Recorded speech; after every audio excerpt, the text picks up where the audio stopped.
Hello दोस्तों, SS मंत्रा YouTube channel में आप सभी का स्वागत है। जी सभी दोस्तों का बहुत बहुत स्वागत है आज के इस खास सेशन में। बिल्कुल। तो आज की जो हमारी क्लास है ना, इसका एक बहुत ही स्पष्ट उद्देश्य है। हम डीएलएड चतुर्थ सेमेस्टर के हिंदी और संस्कृत विषय का एक महा रिवीजन करने जा रहे हैं। हाँ, और ये कोई ऐसा वैसा रिवीजन नहीं है। ये राजन सीरीज के 120 से भी ज्यादा अति लघु उत्तरीय प्रश्नों का एकदम निचोड़ है। सही कहा आपने। मतलब ये सिर्फ रटने वाली क्लास नहीं है, बल्कि पूरा step by step classroom lecture है। जो भी दोस्त हमें सुन रहे हैं वो अपना पूरा ध्यान यहाँ लगा लें। एकदम 100% फोकस चाहिए हमें यहाँ। अगर आज की क्लास के ब्लूप्रिंट की बात करें तो हमने इसे 4 मुख्य स्तंभों में बांटा है। जी। पहला है व्याकरण, जिसमें हम अलंकार, संधि, कारक और विलोम देखेंगे। दूसरा है संस्कृत, जहां शब्द रूप और धातु रूप डिकोड करेंगे। तीसरा साहित्य है और चौथा शिक्षण विधियां। वाओ, मतलब पूरा सिलेबस कवर हो रहा है। तो चलिए बिना देरी किए पहले खंड की ओर बढ़ते हैं, व्याकरण मास्टर क्लास। बिल्कुल, भाषा की नींव यहीं से शुरू होती है ना? क्योंकि देखिए, साहित्य या शिक्षण को समझने से पहले भाषा के जो नियम है, मेरा मतलब है व्याकरण, उसे समझना बहुत जरूरी है। एकदम सही बात है। और व्याकरण में सबसे खूबसूरत चीज क्या है? अलंकार। हमारे पास जो अलंकार का मास्टर मैट्रिक्स है, उसमें सबसे पहले आता है अनुप्रास अलंकार। जी, अनुप्रास, जहां वर्ण की आवृत्ति होती है। हाँ, मतलब जहां एक ही अक्षर बार बार आए। इसका बहुत सटीक उदाहरण पीडीएफ में दिया है, चारों चंद्र की चंचल किरणें। हाँ, इसमें च वर्ण बार बार रिपीट हो रहा है। बिल्कुल। इसके बाद आता है यमक अलंकार। यमक में क्या है कि शब्द अनेक बार आता है पर अर्थ हर बार अलग होता है। जैसे वो मशहूर पंक्ति है, कनक कनक ते सौगुनी। अरे हाँ, ये तो हमने बचपन से पढ़ा है। एक कनक का मतलब धतूरा और दूसरे का सोना। जी। और तीसरा है श्लेष अलंकार। इसमें शब्द एक ही होता है लेकिन अर्थ अनेक होते हैं, जैसे रहीमन पानी राखिए। अच्छा, यहाँ मैं एक सवाल पूछना चाहूंगी, क्योंकि यमक और श्लेष में अक्सर विद्यार्थी बहुत बुरी तरह उलझ जाते हैं। हाँ, ये बहुत आम डाउट है। तो क्या हम इसे ऐसे समझ सकते हैं कि यमक में शब्द बकायदा रिपीट होता है, जबकि श्लेष में एक ही शब्द के अंदर कई अर्थ गोंद की तरह चिपके होते हैं? क्या बात है, बहुत ही बेहतरीन तरीके से आपने इसे विश्लेषित किया। बिल्कुल यही फर्क है। श्लेष का मतलब ही है चिपकना। जी। अब आगे बढ़ते हैं। रूपक अलंकार में उपमेय में उपमान का भेद रहित आरोप होता है। जैसे चरण कमल बंदो हरिराई, सीधे चरणों को कमल कह दिया गया है। और उपमा में तो तुलना होती है ना, जैसे पीपर पात सरिस मंडोला, यहाँ सरिस शब्द आ गया। बिल्कुल। और उत्प्रेक्षा में संभावना व्यक्त की जाती है, मानो या मनुहु शब्दों से, जैसे सोहत ओढ़े पीतपट मनो नीलमणि सैल पर। बहुत बढ़िया। अलंकारों के बाद अब बात करते हैं संधि और कारक की। जैसा कि शिवांश मिश्रा सर ने स्पष्ट किया है, हमें संधि विच्छेद के प्रकारों पर बहुत ध्यान देना चाहिए। जी, संधियां परीक्षा में हमेशा पूछी जाती हैं। बिल्कुल। शिवांश मिश्रा सर ने जो उदाहरण दिए हैं वो बहुत सटीक हैं।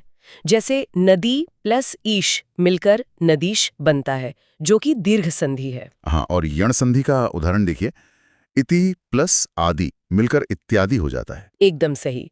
अब अगर कारक की बात करें तो हमारा मुख्य फोकस अपादान कारक पर होना चाहिए। अपादान कारक यानी जहां अलगाव या सेपरेशन का भाव हो। जी, जैसे पीडीएफ में उदाहरण है, हिमालय से गंगा निकलती है या वृक्ष से पत्ते गिरते हैं।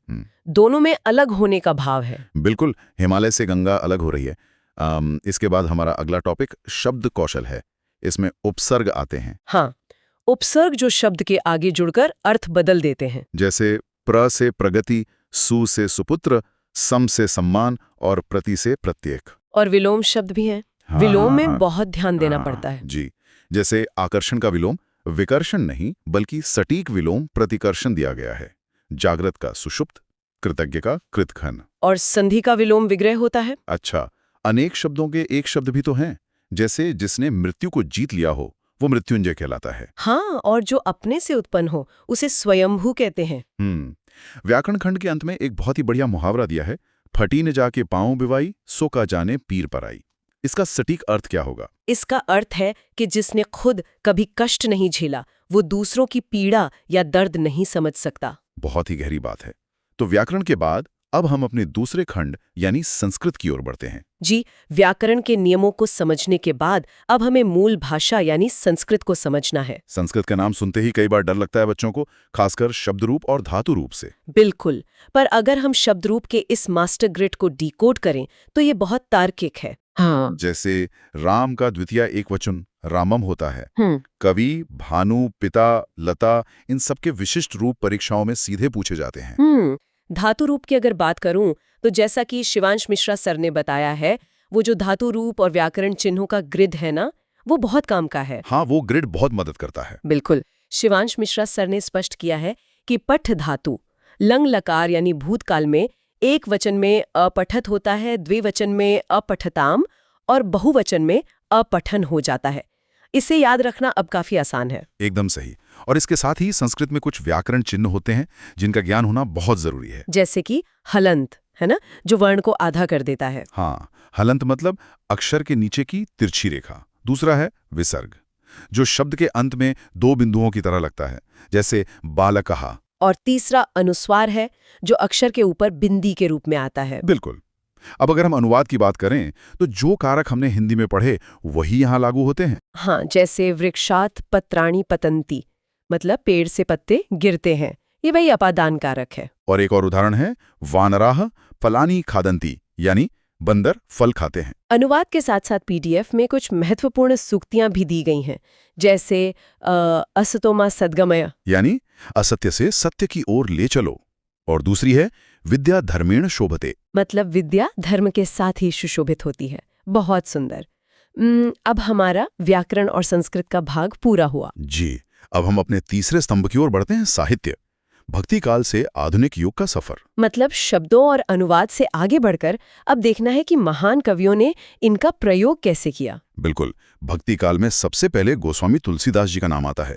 इनके गुरु का नाम नरहरि दास था। और इनका महाकाव्य तो रामचरितमानस से, ये तो सबको पता है। हाँ, और फिर आते हैं सूरदास जी। उनका जन्म 1478 ईस्वी में रुनकता में हुआ था। सूरदास जी वात्सल्य रस के सम्राट माने जाते हैं। इसके अलावा रसखान भी हैं। जी। और रीतिकाल की बात करें तो बिहारी जी का नाम सर्वोपरि है। बिहारी जी का जन्म 1603 में ग्वालियर में हुआ था। तो ये तो भक्ति काल और रीतिकाल हो गया। छायावाद और आधुनिक युग के बारे में क्या जानकारी है? आधुनिक युग में सूर्यकांत त्रिपाठी निराला जी का नाम बहुत अहम है, और साथ ही महादेवी वर्मा जी का भी। हाँ, महादेवी जी की काव्य और गद्य दोनों विधाओं में गहरी पकड़ थी। सुमित्रानंदन पंत जी भी छायावाद के प्रमुख स्तंभ हैं। बिल्कुल। पंत जी के उपनाम प्रकृति के सुकुमार कवि पर अगर ध्यान दें तो मुझे लगता है कि ये नाम ही उनकी रचनाओं की कोमलता को कितनी खूबसूरती से दर्शाता है। बहुत सही विश्लेषण है आपका। वो प्रकृति को बहुत ही सजीव और कोमल रूप में देखते थे। इसके बाद रामधारी सिंह दिनकर जी का जिक्र है, जिनका जन्म 1908 में मुंगेर में हुआ था। हाँ, और राष्ट्रकवि मैथिली शरण गुप्त जी की रचनाएं भी हैं। ये तो पद्य की बात हुई।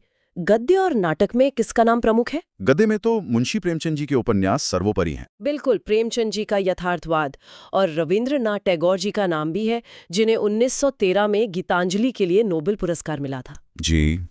नाटकों में जयशंकर प्रसाद जी का नाम है और व्यंग्य विधा में हरिशंकर परसाई जी का जिक्र है। हाँ, उनकी रचना पगडंडियों का जमाना काफी चर्चित है। और पत्रकारिता के क्षेत्र में गणेश शंकर विद्यार्थी का बहुत बड़ा योगदान है।